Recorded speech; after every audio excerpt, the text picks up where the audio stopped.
Baik, Assalamualaikum warahmatullahi wabarakatuh. Yang kami hormati kepada Prof. Dr. Pujiono SLK MSI selaku dosen teori akuntansi di kelas 2023C serta kepada kawan-kawan kelas 2023C. Perkenalkan, kami dari kelompok 5 yang kali ini akan membahas materi tentang kerangka konseptual akuntansi dan pelaporan keuangan. Baik, anggota dari kelompok 5 ada saya sendiri, Jan Zaida Imtinan dengan NIM akhir 307. Yang kedua ada Faik Natasha dengan NIM akhir 234. Yang ketiga ada Lydia Natasha Manula dengan NIM akhir 472. Yang keempat ada Mincatul Maulaumi Faido dengan NIM akhir 276. Dan yang terakhir ada Vita Amelia Fatma Fatika Sari dengan NIM akhir 109. Baik, untuk materi kali ini akan kami bahas. Yang pertama adalah menyebutkan klasifikasi dan konflik kepentingan. Kedua, perumusan tujuan laporan keuangan. Ketiga, kerangka konseptual. Keempat, menyebutkan laporan-laporan lain. Dan yang terakhir, taksonomi karakteristik normatif yang yang harus dicerminkan oleh pernyataan-pernyataan akuntansi.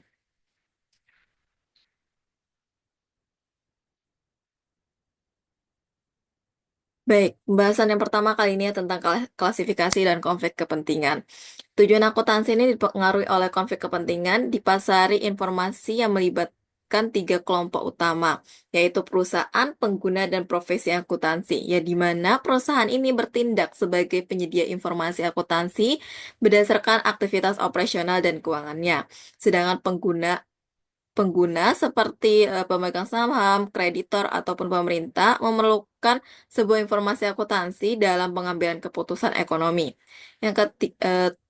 Sedangkan untuk profesi akuntansi, terutama auditor, memastikan kalau laporan keuangan itu harus sesuai dengan prinsip akuntansi yang berlaku. Dari interaksi ketiga kelompok di atas tadi dapat digambarkan pada diagram Venn yang di mana area satu tuh merupakan informasi yang diterima oleh semua pihak, sedangkan area kedua sampai area ketujuh merupakan konflik kepentingan, yaitu perbedaan antara informasi yang diungkapkan perusahaan, kebutuhan pengguna, dan yang dapat diverifikasi oleh profesi akuntan. Nah, konflik kepentingan ini mempengaruhi pemerumusan tujuan akuntansi dan transparan laporan keuangan. Selanjutnya akan dijelaskan oleh kawan saya. Baik, selanjutnya ada perumusan tujuan laporan keuangan. Akuntansi merupakan suatu sistem yang memberikan jasa kepada penggunaannya berupa informasi keuangan yang dibutuhkan untuk proses pengambilan keputusan. Dalam merumuskan teori akuntansi, perumusan tujuan laporan keuangan merupakan dasar utama karena tujuan inilah yang harus diwujudkan oleh ilmu akuntansi itu.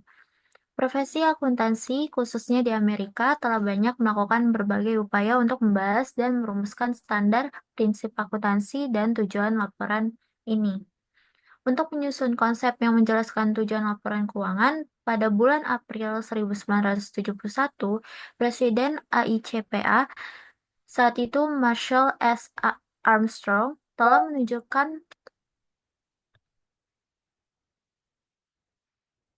menunjukkan tim perumusan laporan keuangan yang dikenal dengan Trueblood Committee dalam Accounting Research Studies nomor 1 dan 3 yang dikeluarkan oleh The Accounting Principles Board yang bernaung di bawah AICPA telah menjelaskan uh, attentive set of board accounting principle for business enterprise.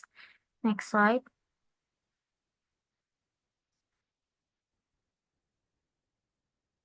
Berikut ada tujuan laporan keuangan. Menurut PAI itu untuk memberikan informasi keuangan yang dapat dipercaya mengenai aktiva, kewajiban, dan modal. Informasinya itu mengenai perubahan dalam aktiva neto, membantu para pemakai laporan dalam menaksur potensi perusahaan dalam menghasilkan laba, dan informasi aktivitas pembiayaan dan investasi informasi mengenai laporan kebijakan akuntansi yang dianut perusahaan. Next slide.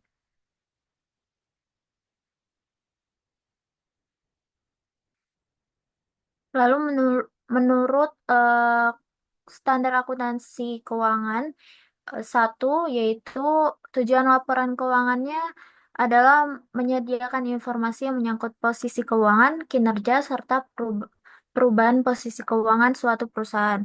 Laporan keuangan yang disusun untuk tujuan ini memenuhi kebutuhan bersama sebagai besar pemakai, dan laporan keuangan juga menunjukkan apa yang telah dilakukan manajemen atau pertanggungjawaban manajemen atas sumber daya yang dipercayakan kepadanya. Next slide.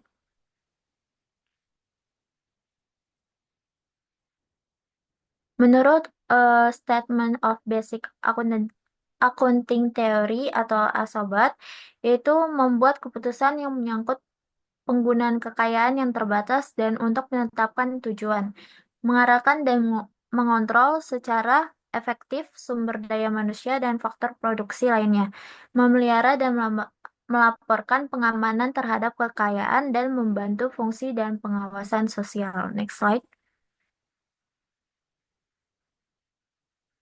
Menurut APB Statement nomor 4 yang berjudul Basic Concept and Accounting Principle Underlying Financial Statement Business Enterprise, itu laporan ini bersifat deskriptif, dan laporan ini banyak memengaruhi studi-studi berikutnya tentang tujuan laporan keuangan. Yang pertama ada tujuan khusus dari laporan keuangan ini untuk menyajikan laporan posisi keuangan, hasil usaha, dan perubahan posisi keuangan lainnya secara wajar dan sesuai dengan GAAP. Yang kedua ada tujuan umum, di mana yang pertama memberikan informasi yang terpercaya tentang sumber-sumber ekonomi dan kewajiban perusahaan. Yang kedua, memberikan informasi yang terpercaya tentang sumber kekayaan bersih yang berasal dari kegiatan usaha dalam mencari laba. Yang ketiga, menaksir informasi keuangan yang dapat digunakan untuk menaksir potensi perusahaan dalam menghasilkan laba.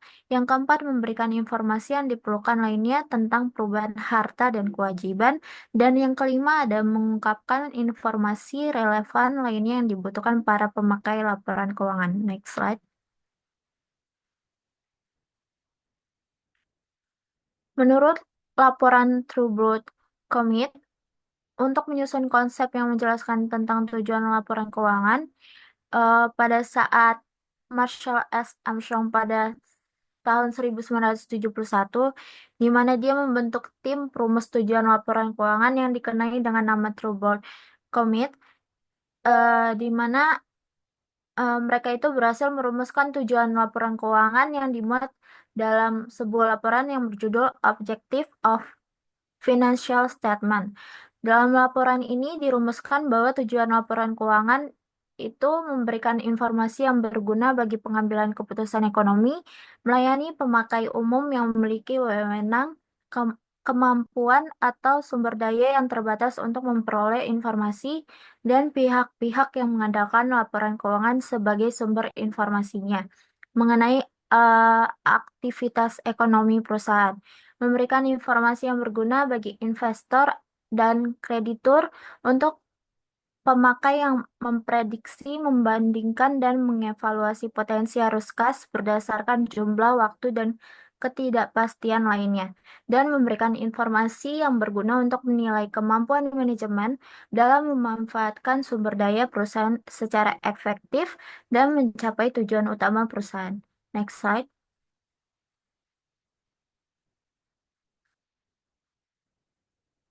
Komite True Blood ini juga merumuskan beberapa tujuan laporan keuangan, yang dimana yang pertama dari segi pemakaian laporan keuangan, yang merupakan tujuan utama dari laporan keuangan, di mana dapat memberikan informasi sebagai dasar dalam proses pengambilan keputusan ekonomi.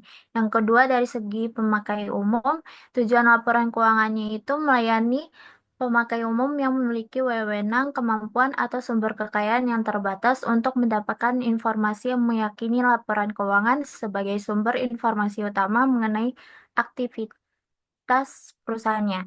Dan yang ketiga, dari segi pemakai lain. Tujuan laporan keuangan ini untuk memberikan informasi yang berguna bagi investor dan kreditur untuk meramalkan, membandingkan, dan men- menilai potensi arus kas menurut jumlah waktu dan dengan memperhatikan ketidakpastian lainnya.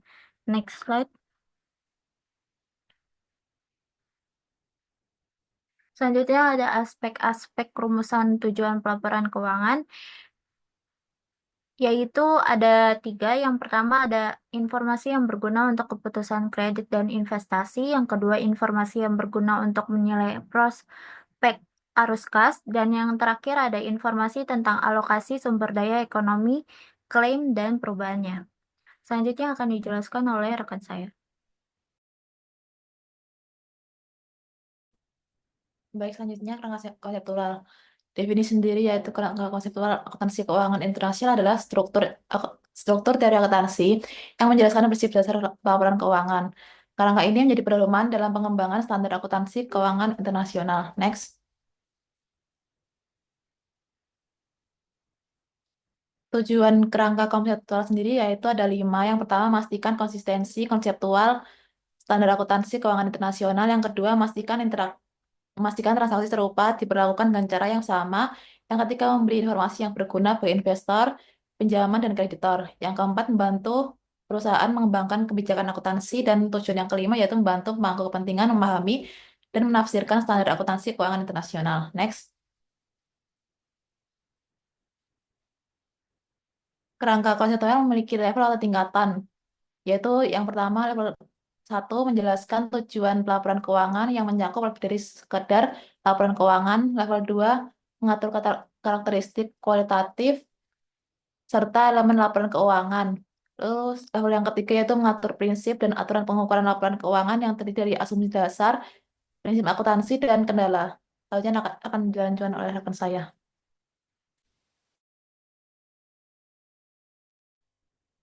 Baik, selanjutnya yaitu laporan-laporan lain. Laporan yang pertama yaitu laporan perusahaan. Laporan perusahaan merupakan laporan yang berhubungan dengan akuntabilitas publik dari segala bentuk entitas ekonomi, terutama pada perusahaan bisnis. Laporan ini mencoba untuk menyusun sekumpulan konsep-konsep yang sedang dikembangkan sebagai dasar bagi pelaporan keuangan. Nah, di dalam laporan perusahaan terdapat laporan-laporan lain yang seperti laporan nilai tambah, laporan tenaga kerjaan, laporan pertukaran uang dengan pemerintah, laporan transaksi dalam mata uang asing, laporan prospek-prospek di masa depan, dan laporan tujuan perusahaan. Next. Yang kedua ada laporan STAMP. Pendekatan yang diusulkan oleh laporan STAMP ini bersifat evolusioner. Hal ini mengidentifikasikan masalah dan permasalahan konseptual dan memberikan solusi dari segi identifikasi tujuan-tujuan laporan keuangan perusahaan. Penggunaan laporan perusahaan, sifat dari kebutuhan para pengguna, dan kriteria untuk penilaian mutu standar dan akuntabilitas korporat sebagai kemungkinan komponen-komponen bagi kerangka konseptual. Konseptual Kanada. Selanjutnya akan dijelaskan oleh teman saya. Baik, selanjutnya di sini ada taksonomi karakteristik normatif. Jadi, taksonomi umumnya itu mengenai karakteristik normatif terdiri atas 3 kategori. Yang pertama, karakteristik formasional yang berhubungan dengan perkembangan dari pernyataan dan dengan penilaian selanjutnya mengenai kegunaan yang diberikan. Yang kedua, ada karakteristik operasional yang berhubungan dengan mengimplementasikan dan memenuhi persyaratan-persyaratan yang diminta oleh pernyataan. Yang terakhir di sini ada karakteristik informasional yang berhubungan dengan kemampuan untuk menghasilkan data yang berguna dalam pengambilan keputusan. Baik, selanjutnya saya kembalikan ke moderator.